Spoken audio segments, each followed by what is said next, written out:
আমার সাথে কিভাবে ব্যবহার করলো। তোমার সাথে কেউ খারাপ ব্যবহার করে আমি সেটা সহ্য করতে পারি না, কিন্তু আমাকে অসম্মান করলো, তুমি সেটা মেনে নিলে। তোমার কি তাই মনে হয়?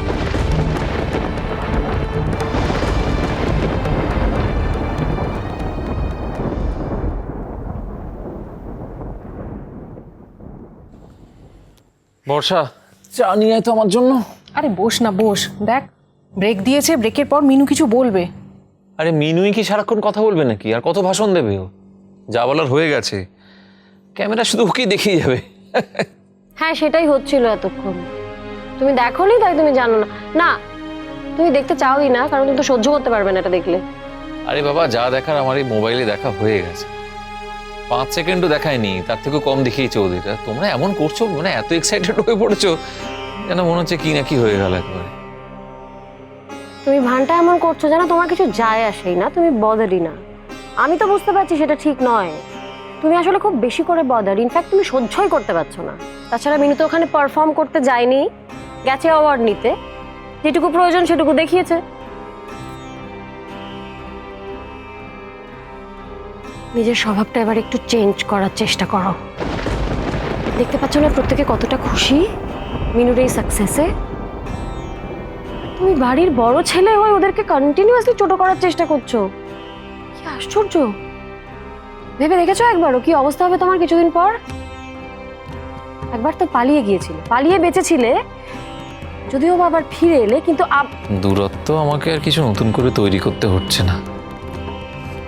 যা হওয়ার এমনি এমনি হয়ে যাচ্ছে।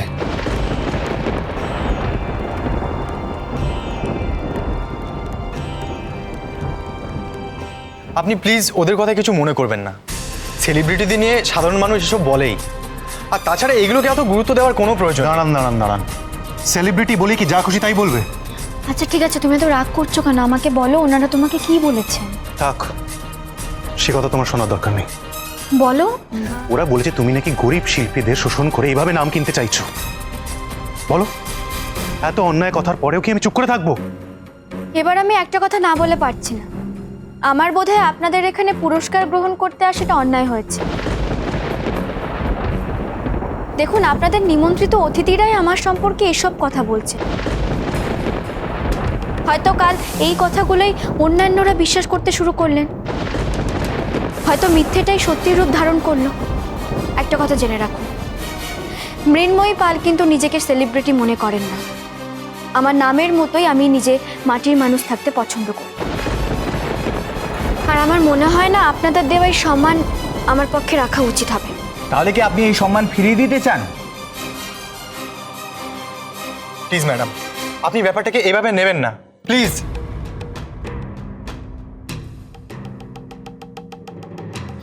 দেখুন, আমার নামে কেউ মিথ্যে অপবাদ দেবে আর আমি সেটা মুখ বুজে সহ্য করব, এটা তো হতে পারে না, তাই না? এসো। Please madam, please. আপনারা দেখলেন কিছুক্ষণ আগে শ্রীমতী মৃন্ময়ী পাল এই সংস্থার কাছ থেকে পুরস্কার গ্রহণ করলেন। একজন সাধারণ ব্যক্তির উক্তির জন্য তিনি এই সংস্থাকে কাঠগড়ায় দাঁড় করালেন। আমরা বুঝতে পারলাম না কিভাবে তিনি একজন সাধারণ ব্যক্তির উক্তির জন্য এই সংস্থাকে দায়ী করলেন। তাহলে এটা মেনে নিতে হবে যে সামান্য খ্যাতিতে কিছু কিছু মানুষের পা মাটির ওপর পড়তে চায় না। এটাই কি তার ঔদ্ধত্যের বহিঃপ্রকাশ? দেখলে তো আজ কি হলো। এত ভালোভাবে একটা অনুষ্ঠান চলার পরেও যে শেষে গিয়ে এরকম একটা কাণ্ড ঘটবে আমি ভাবতেও পারিনি। হ্যাঁ গো, তোমরাই তো বলতে বলো, মানুষ নাকি আমার কাজের ওপর ভরসা করেন, আমাকে ভালোবাসেন, আমার কাজটাকে ভালোবাসেন। তাহলে এসব কি হলো? নিজের চোখে তো দেখলে। তুমি ওখান থেকে আমায় সরিয়ে আনলে কেন? ওইখানে থাকলেই আমি ওদের উচিত শিক্ষাটা দিতাম। ওনাদেরকে উচিত শিক্ষা দিয়ে বা কিছু বলে কিছু লাভ হতো কি? দেখো, যারা বোঝার নয় তাদেরকে বোঝানো যায় না জোর করে। ওনারা তো জোর করেই আমার নামে মিথ্যে কথাগুলো রটাতে চেয়েছিলেন।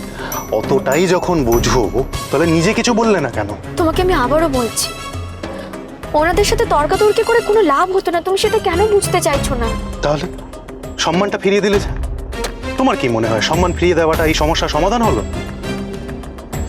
দেখো, ওদের কিন্তু চেষ্টায় কোনো খামতি ছিল না। ওরা কিন্তু সত্যি সত্যি চেয়েছিলেন তোমায় সম্মানিত করতে। তা না হলে তুমি যখন ওদের প্রথমবার না করে দিলে ওরা কি দ্বিতীয়বার তোমার আর আমার নামে দুজনের নামে ইনভিটেশনটা পাঠাতো? দেখো, আমি ওনাদের সততা নিয়ে কোনো প্রশ্ন তুলছি না। আমি এটুকুই বলতে চাইছি, ওনাদের নিমন্ত্রিত অতিথিরাই কিন্তু আমার বিরুদ্ধে অভিযোগের আঙুল তুললেন। কই, ওনারা তো জোর গলায় কোনো প্রতিবাদ করলেন না। কেন করলেন না বলো? যাই হোক, আমি ঠিক করে নিয়েছি এরপর থেকে এরকম কোনো অনুষ্ঠানে আমি আর যাব না।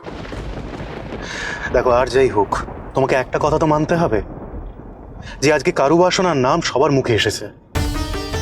সেই পরিস্থিতিতে তুমি যদি আজকে সম্মানিত হতে, এরকম একটা পুরস্কারে সম্মানিত হতে, তাহলে কিন্তু কারুবাসনার গৌরবই বৃদ্ধি হতো। সেই জন্যই তো তোমায় আমি জোর করছিলাম যে তুমি এরকম একটা অনুষ্ঠানে যাও।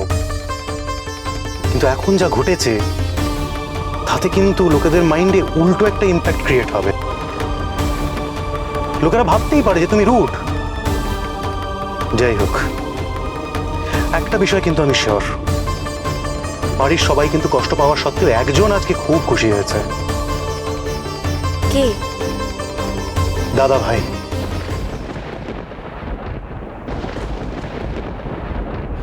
দেখলে তো, দেখো দেখো, আমি তো আর মিডিয়াকে শিখিয়ে দিয়ে আসিনি। কি হলো শুধু দেখো, তাকিয়ে একবার। ওরা যা বলছেন সবাই কিন্তু শুনছে সেটা। আসলে কি বলতো, অল্প বয়সে মিনু অনেক কিছু পেয়ে গেছে তো, মাথাটা ঘুরে গেছে। আরে মিনু, মিনুর পুরস্কারটা কোথায়? মিনু, এটা তুই কি করলি মা? জানি না বড় মা, আমি কিচ্ছু জানি না, আমার কিচ্ছু ভালো লাগছে না।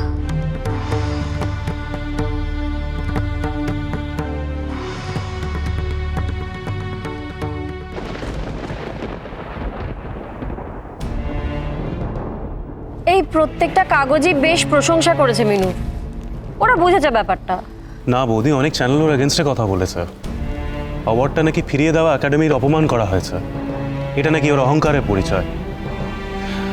ওর নাকি সাকসেসফুল হয়ে যাওয়াতে, কম বয়সে সাকসেসফুল হয়ে যাওয়াতে পা পড়ছে না আর মাটিতে, এইসব বলেছে। না না না, ব্যাপারটা এইভাবে ভাবলে তো চলবে না। আচ্ছা মিনু, দেখুন, একাডেমি তো আপনার বিরুদ্ধে কিছু বলেনি এখনো। ওরা নিশ্চয়ই আপনার জায়গাটা বুঝতে পেরেছে, কেন আপনি এই অনারটা ফিরিয়ে দিলেন। প্লিজ আপসেট হবেন না, মানে কিছু করার নেই। জানেন তো, মানুষ যত ওপরে ওঠে না, ততই তাকে নিয়ে কন্ট্রোভার্সি হয়। আমি তো এসবের মধ্যে একদম যেতেই চাইনি, শুধু নিজের কাজটাই মন দিয়ে করতে চেয়েছিলাম।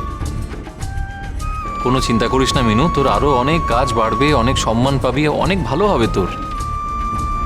তুই কি এটা মন থেকে বললি, না এর মধ্যেও? দেখেছো তো মা, দেখো দেখো, আমি ভালো হওয়ার চেষ্টা করলেও এদের পোষায় না। আরে বাবা, বাড়ির মেয়েরা কাজ করছে, পরিবারের মুখ উজ্জ্বল করছে, এর থেকে বড় কথা কিছু হয়? হ্যাঁ, না, এর থেকে ভালো আর কিছু হতে পারে না ঠিকই, কিন্তু তুমি যেটা বলতে চাইছো সেটা এবার সরাসরি বলো। না না, তেমন কিছু বলার নেই অবশ্য, তবে একটা সিদ্ধান্ত জানাবার আছে। সিদ্ধান্ত? কি সিদ্ধান্ত নিয়েছিস তুই? আমি ঠিক করলাম যে আবিরকে আমি হস্টেলে পাঠিয়ে দেবো।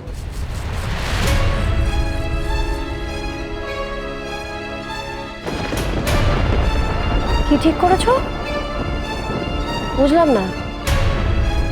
আবিরকে হোস্টেলে পাঠানোর ডিসিশন তুমি একা নিয়ে নিলে? আমি তো আবিরের বাবা, এই ডিসিশন নেওয়ার অধিকার নেই আমার। আর এই বাড়ির মহিলারা তো সবাই কাজে কর্মে ব্যস্ত, অফিস যায়, বাচ্চাদের কখন দেখভাল করবে বলো? আমার মনে হয় আবির বোর্ডিংয়েই ভালো থাকবে, এই বাড়িতে নয়। না, আমি আবিরের মা, আর আমি বলছি আবির হোস্টেলে যাবে না, আর এটাই ফাইনাল ডিসিশন।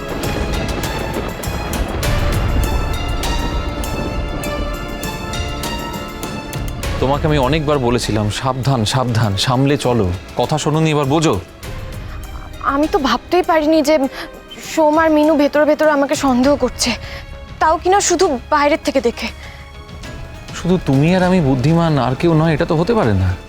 আরে বাবা, ওরা বারবার ঠেকতে ঠেকতে হুঁশিয়ার হয়ে গেছে। তুমি যদি এরকম হুটোপুটি না করতে, এরকম কিচ্ছু হতো না।